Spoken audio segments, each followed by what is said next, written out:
दोस्तों एक बार फिर से स्वागत है आपका प्रजापति न्यूज में। गोली लगने पर इंसान की मौत दर्द होने से होती है या फिर उस पर लगे गन पाउडर के जहर से होती है। दोस्तों हम सभी को पता है कि जब कभी किसी इंसान को गोली लगती है तो उसकी मौत बहुत जल्दी हो जाती है। इसी वजह से सैनिकों से लेकर पुलिस वालों तक हर किसी को बंदूक दी जाती है ताकि वो इसका प्रयोग करके सामने वाले मुजरिम को घायल कर सके और वक्त आने पर उसको मौत के घाट उतार सके। पर आपके दिमाग में ये सवाल एक ना एक बार तो जरूर आया होगा कि आखिर किसी इंसान के शरीर में जब गोली लग जाती है तो उसकी मौत किस तरह होती है, गोली लगने के दर्द से या फिर गन पाउडर के जहर से। तो दोस्तों ये सवाल काफी पेचीदा है और इसका जवाब भी आपको इसी वीडियो में मिलेगा। बस मेरे यानी अपने दोस्त विशाल प्रजापति के साथ वीडियो के एंड तक इसी तरह बने रहना। वीडियो शुरू करने से पहले अगर आपने हमारे चैनल प्रजापति न्यूज को सब्सक्राइब नहीं किया है तो भैया चैनल को सब्सक्राइब कर लीजिए और बेल आइकन प्रेस करने में कंजूसी मत करना। दोस्तों जैसा कि हम सभी जानते हैं कि आज के इस एडवांस जमाने में हथियार भी काफी एडवांस हो गए हैं, वरना जब हमें किसी को कोई नुकसान पहुंचाना होता था तो पहले के समय में हम उस पर किसी भारी चीज से वार करते थे। फिर धीरे धीरे समय और ज्यादा बदलने लगा और लोगों ने धारदार हथियारों को बनाना शुरू कर दिया ताकि हथियार के धार की वजह से सामने मौजूद जानवर या इंसान को ज्यादा बेहतर तरीके से घायल किया जा सके।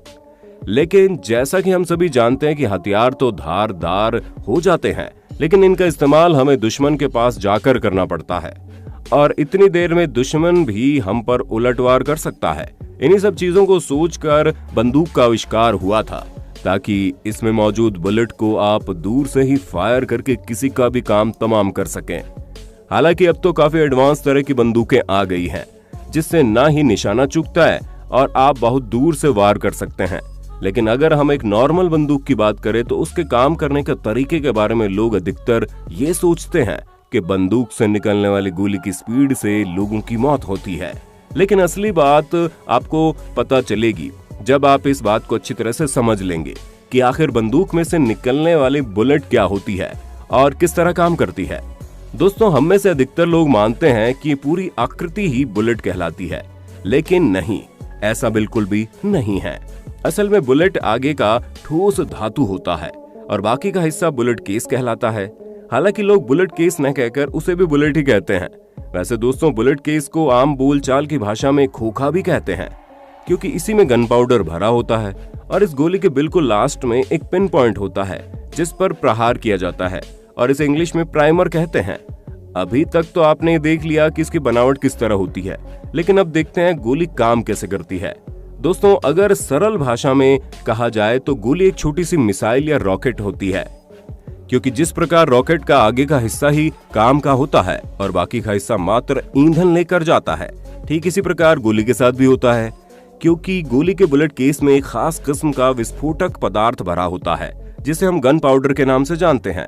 इसी वजह से जब बंदूक से गोली चलाई जाती है तो बंदूक बुलेट केस के पीछे की तरफ मौजूद एक बिंदु जिसे प्राइमर कहते हैं उस पर जबरदस्त प्रेशर से दबाव डालती है और जब प्राइमर पर दबाव पड़ता है तो उस पर लगा स्प्रिंग चिंगारी पैदा करता है और इसी चिंगारी से गन पाउडर में बड़ा ही तेज विस्फोट होता है जिसकी वजह से बुलेट को आगे की तरफ जोरदार धक्का लगता है।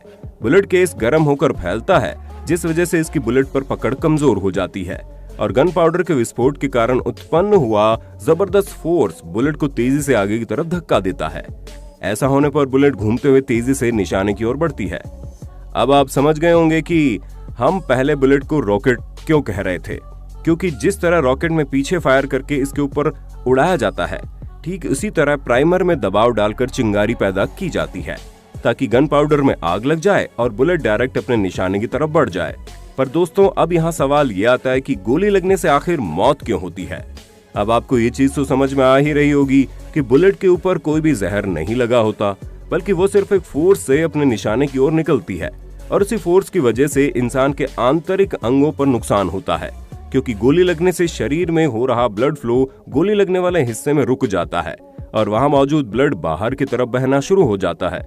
ऐसे में अधिकतर मौतें शरीर से ज्यादा खून बहने की वजह से होती। कुछ मामले तो ऐसे भी देखे जाते हैं जहां पर बुलेट हड्डियों में फंस जाती है और फिर कभी बाहर ही नहीं निकल पाती। पर सबसे नाजुक हालत तो तब होते हैं जब वो बुलेट सिर या फिर किसी दिल पर लगती है, क्योंकि ये हमारे शरीर के बड़े ही महत्वपूर्ण अंग हैं जो काफी ज्यादा नाजुक भी होते हैं। और अगर इनमें ब्लड सर्कुलेशन रुक जाता है तो इंसान की मौत होने में ज्यादा समय नहीं लगता। इसी वजह से आपने देखा होगा कि फिल्मों वगैरह में जब किसी की मौत होती है तो गोली या तो उसके सिर पर लगी होती है या फिर सीने पर, क्योंकि और कहीं गोली लगने की वजह से इंसान बच सकता है। दोस्तों, यही कारण है जब कभी भी पुलिस वालों को बंदूक दी जाती है तो उनसे हमेशा ये बोला जाता है कि हमेशा मुजरिम के पैर पर ही गोली मारें, जिसकी वजह से वो घायल हो और चल ना पाए, क्योंकि कभी भी मुजरिम को डायरेक्ट सीने या फिर सिर पर गोली मारने की इजाजत नहीं होती। हाँ, अगर कोई पुलिस वाला एनकाउंटर कर रहा है तो वह इन जगहों पर गोली मारकर एक ही बार में काम तमाम कर सकता है, वरना हमेशा पैर पर ही गोली मारने की हिदायत दी जाती है। दोस्तों, हमें पूरा यकीन है कि आप बंदूक से निकली गोली के चलने से लेकर इंसान के शरीर में घुसने तक का पूरा माजरा समझ गए होंगे। बाकी अभी भी कोई कंफ्यूजन है तो कमेंट बॉक्स आपके लिए ही तो बेस्ट है। अगर आप भी हमारी तरह इंटरेस्टिंग फैक्ट्स के दीवाने हैं तो डिस्क्रिप्शन में दिए गए लिंक को क्लिक करके चैनल को सब्सक्राइब करना बिल्कुल ना भूलें, क्योंकि वहां आपको एक से बढ़कर एक वीडियोस देखने को मिलेंगी। और इसी तरह की इंटरेस्टिंग वीडियोस देखने के लिए हमारे चैनल प्रजापति न्यूज को लाइक, शेयर और सब्सक्राइब तो कर देना। हम फिर मिलेंगे नए वीडियो में, तब तक के लिए जय हिंद, जय भारत। दोस्तों, आपकी स्क्रीन पे 2 और वीडियोस दिख रही हैं, जिसे देखने के लिए आप इस स्क्रीन पर क्लिक करें। दोनों देखिएगा, बहुत अच्छी वीडियो बनी है।